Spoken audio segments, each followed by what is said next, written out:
It's day 2, Vegas. We're in Nairobi, Kenya, at Kenya Harlequins. Benjamin Ayimba. Yesterday was very exciting for Kenya. In about half an hour, Kenya plays South Africa in a must-win game. Benja, how do you see this going? A big deal for us. Canada have just beaten Wales, so we are actually dug ourselves into a grave and we need to pick ourselves up. Unfortunately, given our performance yesterday, if we carry on with the same kind of performance, we really don't have a chance against South Africa. And I must say, with us, we've got two veterans. So veterans? No, two recent legends of the game, Allan Onyango and Sydney Ashioya. And I want to talk to you, Sydney, more recently. I mean, in Vegas, what do you think is happening with those boys? They're in the changing room now, thinking about South Africa. What do you think is going through their minds? I think there's a lot of pressure. Pressure not from in between themselves, but from the country, 40 million plus. They know that it is a must-win game. I think they're up for the challenge. They've been training hard. I've been at their sessions. I've actually seen what they've been going through December, through the half of January that they were here. So I think we're up for the challenge. Game 1 was a bit shaky against Canada. I think we weren't prepared for what Canada brought up to us. At least we stepped up in our second game. So I think we're in a good place. I'm not really worried. All we need to do is win. And I think with the stakes at hand, I think we will win. Allan, you've been there, done that. This is Vegas, Kenya versus South Africa. You're in that changing room as a player. What are you guys talking about?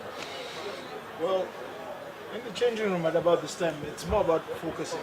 Each player is taking their own time, focusing on their own game, trying to realize what the coach has told them and go out there and do what they have to do. But realizing this is Vegas as well. I mean, Vegas is almost like Kenya's second home. Yeah, they always pull up the extra strings when they have to. And I'll have to back Ashioya in this one. I think it's out there. It can go either way. I believe we can do it. Benja, very interesting. Now we've listened to the thoughts of the two players, and you and I have been there as players, but we've also been there as coaches. So, as a coach, what are you telling your players at this moment? Right now, I'm telling the players it is within our grasp, because South Africa is a big game. Odds are against us in terms of how many points South Africa put against the other teams. So what we've got to do is work as hard as possible to put as many points across South Africa as possible. However, there is the aspect that we spoke about a fortnight ago, that Neil Powell, being the South African new coach, knows a lot about how True plays. However, True does not understand what Neil Powell will bring on the table. And sometimes it's those intricate details that make the difference in the game. I think South Africa will come all guns blazing to us, so as they can lead the team very well. Okay, gentlemen, we've done all the player thing, the coaching thing. That's fine. South Africa have been nasty to us this season.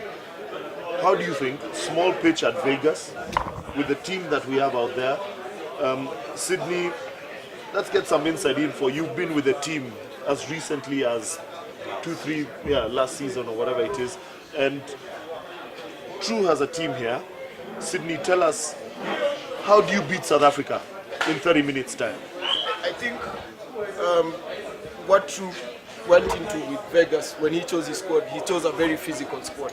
You can tell from the guys that he chose a very physical squad. I think the squad actually has 6 forwards and 6 backs who can actually play as forwards. So I guess he was looking at that physicality aspect as he was choosing his squad. So in terms of physicality, I think we are up par with whatever South Africa is going to offer us. What we need to do is just switch on,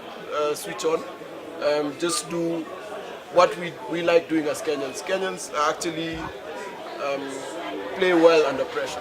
We actually let other teams come into us, then we expose them.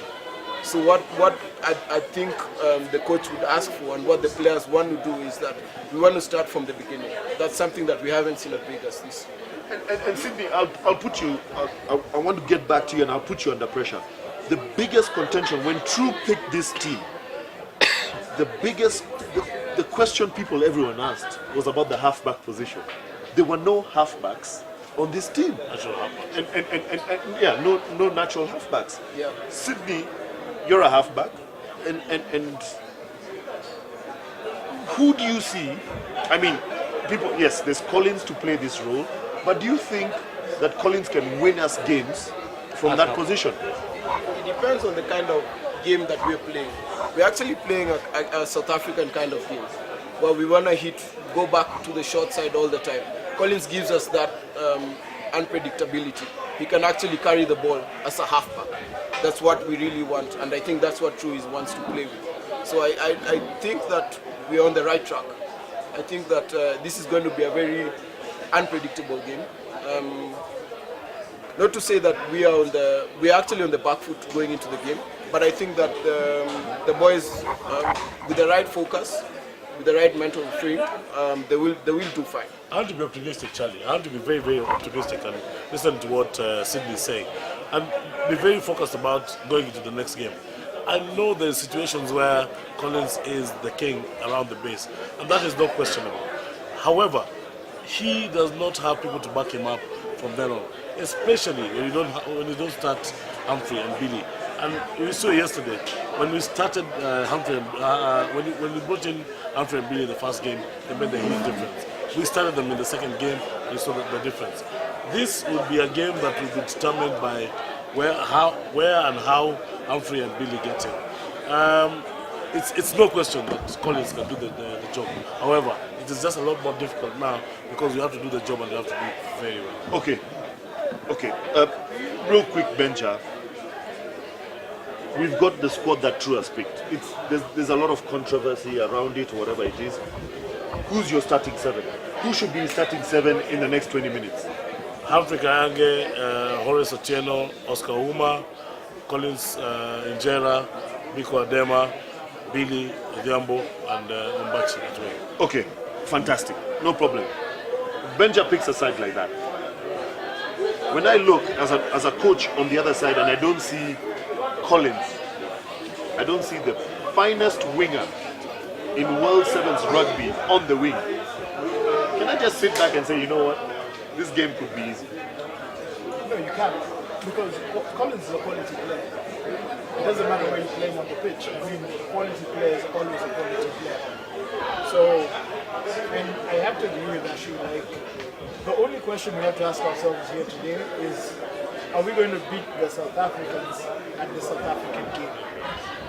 Because really, if you look at it from the last tournament, we played South Africa in that tournament and we played the South African game and we had them. We had them on the ropes up until the second half when a few errors cost us. But I believe it's out there. We can do it. We can do it. One thing that we should also look as a coach, and I know that you did look as a coach, is where can you use the guy at his best?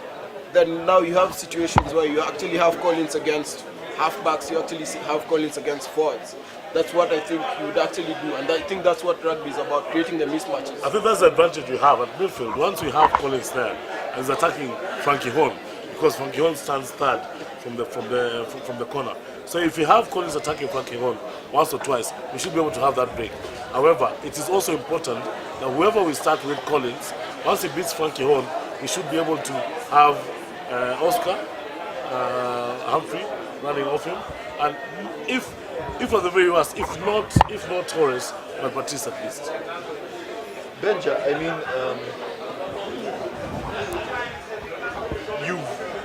you've coached on this pitch. It's a tiny pitch. Very narrow. It doesn't allow us to express themselves. But I must say, in my small stint coaching Kenya Sevens with Mitch Ochola, we had a very successful tournament. And we won the plate with which was commendable. And Ashioya was part of that team. But what we had and the way we looked at it was that we could have these nimble sort of players in the middle of the park who could cause that sort of Change, distraction. yes. But I don't see Collins. I see him more as a direct player now. He's become stronger, more physical, and whatever. I don't see him as the Ashioya, because at that time I had Ashioya, Biko Adema, and Musetti. Yes. So we had those options where we had those nimble players who could step through the big the boys. difference- in the the middle. But I don't difference- see Collins doing that sort The of. difference in this setup is Collins needs a complementary. He can't do it on his own. The likes of Ashioya could do that on their own. Collins needs the extra man, which comes in the form of Horace or Humphrey Kayanja. So we're going to play direct rugby. No, we have to. There's no. That's the plan. Yeah, That's the pitch dictates that we have to play direct rugby. So and going by the squad that was actually chosen, then we're going to do actually engage in direct rugby. So was that selection in your opinion? Was that selection just for Vegas or going on into New Zealand? We might have a difference. I think he selected the best 12 for whatever reason that he did. I think it's a fantastic 12. However, the goofs in our starting 7 yesterday cost us a bit, and I'm really concerned about how much time we've got with the coach. He's told us he needs time. So how much time should we give him? I wouldn't ask you as a current player, because that may cost your position. But Allan, on the other hand, how much time, in your opinion, the senior player, you're probably in the coaching scenario now. How much time should we give a coach who has asked us to give him time? Remember, Mitch and Kado did not last 7 months. Well, to be quite frank, considering his quality, 2 tournaments, and 2 tournaments should be enough for him to realize who is best. Hence, as we speak now, we ought to judge him according to the From performance this of the team. tournament, I believe he should be judged from this tournament. And then what happens? I mean, gentlemen, let's be frank. I do not see us beating South Africa in the next 15 minutes. I'm with you. Okay? So Kenya end up in the bowl. So do we say, true, excuse my French, get the hell out of here? No, and I told you, True was a very clever man, having seen what has happened to myself, yourself, and Friday. Mostly Friday, because he was We should get Friday on this show, because I don't for think sacked he'll come. coaches. I don't think he'll come because I don't think he's intelligent enough to handle this. Anyway, to be very honest, I think now is the time to really look at what our 3-year plan is, because we still have to qualify for the Olympics. True is a good friend of mine. I believe in what he can do. However, we're already getting jittery about picking the right side to win us again. I'd say, so I'd come to True's defense in this, that if there's a time to make mistakes, make it in the first 3 tournaments. But at some point, as Rashi was saying, there's 40 million Kenyans who have expectations. We've got into a place where we're spoiled now. We expect. The minimum, there was a time we used to be happy with getting to the quarterfinals. Yes. Now we expect it. It's a minimum. So today, if we don't make it to the quarterfinals, That is the problem. Actually, as a player now, how does it feel? I don't know, because I've not been in a situation where Kenya is actually demanding for us to go past a certain point. As a player now, how much pressure is those 12 men in the changing room now after warm-up? What kind of pressure are they under? Tell these Kenyans. How are you going through? What is your thought process as a player who's stepping into this hot 40 million plus? How are you handling it as a player? I think first and foremost is that you have to understand that you own the show. The reality actually is that the buck stops at you as a player. There's nothing that the coach will do to you in between those 14 minutes that you 7 guys are going to change the game and do magic. It's actually up to you, the 7 guys who actually walk into those pitch. The 5 guys who are going to come in as subs. You actually can change the game. And I won't agree with you guys saying that South Africa actually have us. I think we're not in a bad place. Watching the 2 games that we went through, we started slowly, and that's the only problem that we have. The fact that we start slowly, and that has been a Kenyan disease for the last. However, we are a few millions later. But we are a few millions later. I don't think we started slowly, and that I don't have a problem with. I know we've had that problem of we all start slowly and then we pick up later. When we saw this lineup run onto the pitch, all of us just opened up our eyes and said, what the hell is True doing? We've You actually know, planned Which for. game are you talking about? we're talking about the game. first game. We're talking about the first game. And I mean, you see the first 7 players run off, and we're like, wow, honestly? Is this guy serious? And that's where I begin to question. Is it because he's on a 3-year contract? He's a bit complacent. He doesn't care whether he wins or loses games. I don't understand. You have one of the finest players in the world in Humphrey Kayangi, Sitting and you on put the him on the bench. bench. I mean, seriously? I would ask Ashi that because Ashi, again, your position is at stake now. And, No, I mean, you know, but I'll tell you listen. for sure. To be honest with you, I think Poultry is a very clever man, and he did that way before. And Mangim there and his committee did not look at how clever this guy was. A few millions later, this guy can lose and say, hey guys, I have 3 years, give me time, let's work. However, there's 40 million plus guys who don't care what it takes to win. And as she will tell you, there's days we've sat in the changing room wondering how we're going to leave the changing room, let alone get into a plane and get into the country. I think knowing Paul True and knowing any coach that I've worked with, including the both of you, is that there's no way you can go into a game wanting to lose. Of course, Yes. So I think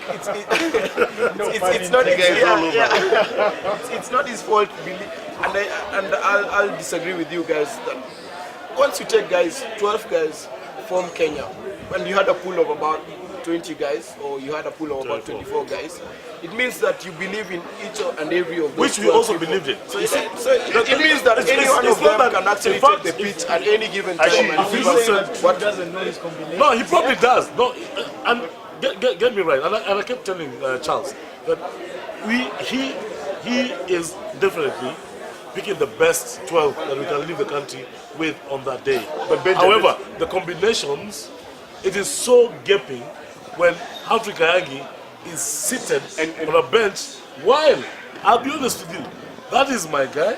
Charlie, I don't know what to think about you have a lot of guys. Yeah. Now, listen, you know, let me tell you something. And actually, let's not play around with this. Benja, we've been players, we've been coaches. Allan, you've coached a bit, you're getting into that whole system. Actually, one day you'll be a coach. And let no coach in the world cheat you. When we take 12 players out there, we know our starting 7. There's no discussion. And there's no way I'm going to sit here and say that because I have all 12, let me tell you, sometimes we just want to take 7 guys and we just go with them. But just because we hoping that they're Superman and they won't yeah, get it. because sometimes So you you're don't. saying the best 12 are chosen? No, the best 12 were chosen. The best 12 were chosen. No, what you're saying is the best 7 combination to start and win as a game was not chosen in the first game. What I say as a coach, sometimes as a the coach, best- you just want to take 7 players. So- You so- feel the extra 5. So what you're why don't we saying is just that leave the them best at home? 7 should start all games. Not necessarily. However, we should not bloody lose the game. So okay, I agree with you guys. We shouldn't have lost. And going to the end of that game is actually that at least we should have gotten a draw. At the very worst. At the very worst, we should have gotten a draw. However, I have a problem, Sydney. We can't have 2 of our best players running chasing their tails. Patrice Agunda and Bikodema, the whole bloody day, ran around chasing their tails, missing tackles, and that's what we are trying to stop. You see, for us, it's important that we look at these things objectively. And there's no joking about what 40 million people paying that kind of money are expecting from the Kenyans. And so we want to be sentimental and think, whoa, we've got it all and want to give this guy time, but we really don't have the time. Look at it this way. How many months are we to the Olympic Games? And it's a very difficult question for me to ask you. And that's why I'm not directing it to you. However, the 2 of you gentlemen can be able to be candid enough to tell us, are we looking at a possibility of fast qualifying in the qualifying to make that Olympics? And if we don't, what happens? No, I believe we will qualify for the Olympics. I also believe that this will be the season that Kenya will raise an African Cup final before the end of the season. Exactly my thoughts. Exactly my thoughts. Now, how much time, and this is a question that has been sent out by most of the fans that that have been on this show. How much time? I think we're moving in the right direction, because if you look at the team right now, you have a team that is more or less, we're actually trying to move from the semi-professional kind of setup that we have to a more professional, to a fully professional setup. So we can actually say that that is a step in the right direction. So going forward, he's actually looking at, he actually came in with demands and said that he wants a professional setup, and that's what he's being given by the union. So having said that, I'd like to put this across to Charlie and probably Allan and yourself maybe. Is that a possibility in the next 3 years? Are we able? Yes. Are we able to take guys out of school For me, for my work issue, and make them play Benja, rugby and you know my issue is always this. I look at these young boys, and I've worked with them, and I take them in like my younger brothers or my sons. Yeah. How much can we pay these players? We can't pay them enough to pull them out of school or to make them live comfortably. Okay, it's fine. Let us pay a player 150,000 shillings a month. That's fine. That's fine. It's a big salary. It's a very big salary. But what happens when the guy breaks his leg? What happens when the guy breaks his leg? He's finished. Didn't finish school. He has no work experience. He's not paid any mortgage. As I said, it's a step in the right direction.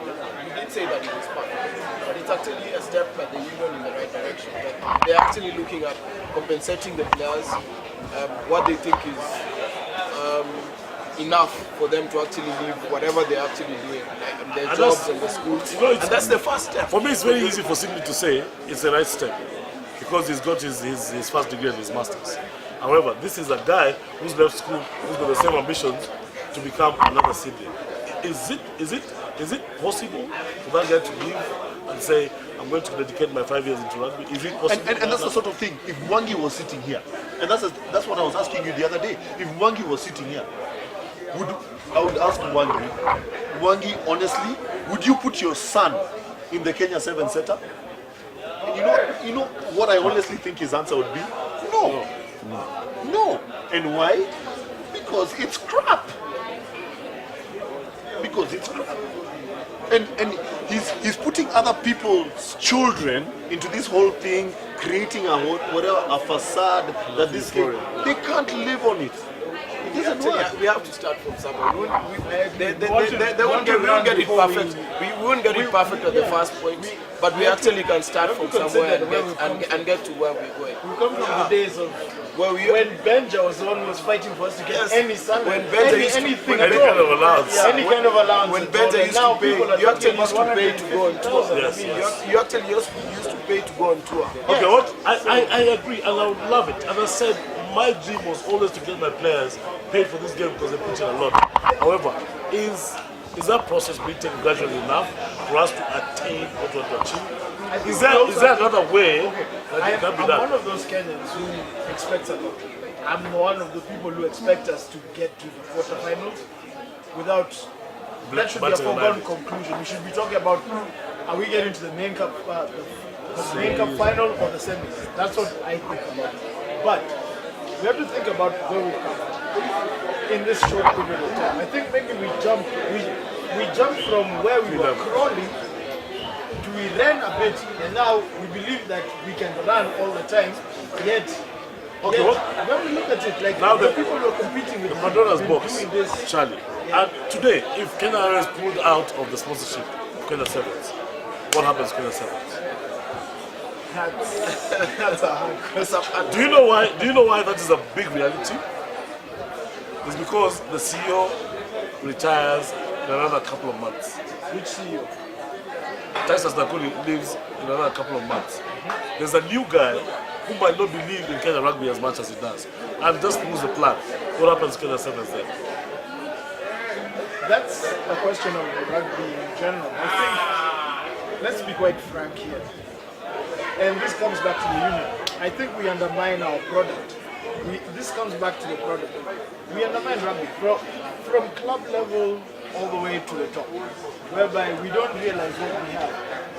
You take Kenya rugby to New Zealand and see how much they get as sponsorship and try and compare it with what we get, then you'll see how we should change ourselves. I mean, like the other day, I don't know who's broadcasting this, we went and took like a short-term deal with one of the broadcasters just because there's the money that it's the most money you've ever seen, but we're not thinking about it like in a bigger sense. Now, and this brings us to the next section, to the next question.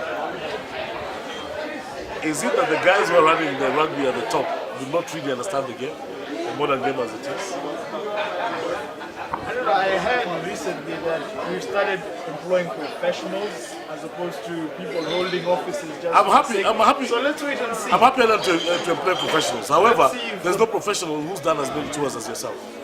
And that really determines how the game is run. Because, I'll be very honest with you, Ashi, we've traveled what? 8-9 years now? 10 years. There's nothing that prepares anyone. Even if you go to Harvard Business School, that will make you better than Ashi in making decisions for families. Benza, you say we have we have to lock whatever we bring to rugby players or rugby. Not necessarily. I'll be very selfish and say Charlie is not working for the rugby union. He's served as a player and as coach. I don't have a job. I, alongside my team, and the two of you are involved, was kicked out. Yes, was kicked out because I said what I thought. Now, are we compensating and paying guys a lot more money because we don't want to be told by our fellow Kenyans where we're going wrong? Because eventually, this is what is going to happen. And this is what I envision. We have reached a saturation point. Vegas7s is not going beyond number 4. And you can take that to the bank. In another 10 years. We will not go beyond number 4 in the IB series. Now, we are putting a lot of resource in this 7s product. And let me tell you, even if we move from 5 to 4 in the coming season, we will not be able to attract anything. However, if we qualify for the World Cup 15s today, the face of Kenya Rugby will change. True or false? Now, why don't we then concentrate on this game that is so neglected and just accept that Ashioya and Allan can leave Vegas7s and run Vegas7s for 2 years, and other guys will come, provided we are in there, that is good enough. For me, that is a more logical way to think about it. So what you're saying is like, I agree with you. Homegrown is best. I mean, no one will come in here and tell a local player anything that Is new. is new. If anything, the guy who comes from outside takes a while to learn, and that's why we're saying like we're giving him 4 tournaments. Like Charlie was given 7 months, and that was it, because of the fact that they knew that he knows. But what I'm saying is, I'm not talking about it from the coach point of view. I'm talking about it from the union point of view. That's where my question arises. Does the union know what it's doing? Okay, I mean, we can go around in circles. We can talk about this the whole day. These are matters off the pitch. Back onto the pitch. Let's talk about this game. Kenya is taking the pitch in the next 10 minutes or so. What do you think we need to do?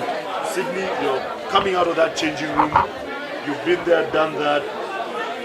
What do you think we need to do to beat SS? Real quick. I think any team is as good as its defense. So once we make our one-on-one tackles team, once we can do the basics and just pass ball to hands, look for the gaps, look for the spaces, we'll be fine. And as I said, I have 100% confidence that we can actually take it. As well as they played yesterday, today is a new day. Everyone wakes up differently. So it doesn't really matter what you did yesterday. 7s, as dynamic as it is, it actually calls for you being ready for that 14 minutes that you're going to take the pitch. I actually have belief and faith that we are going to take this on, especially being the fact that it's a do or dice. We have to be in the quarterfinals, and we have to win to get there. So my belief is that the guys are going to step up to the party, and we're going to have a really fantastic game. As Sydney says, and you've heard it from Allan, former player, Benja, coach and player, and from myself, 254 Rugby Show. We wish Kenya all the best. They need to beat South Africa to get to the quarterfinals. We'll dissect the game after this, and we really wish Kenya all the best in Vegas. 254 Rugby Show. We'll see you after the break.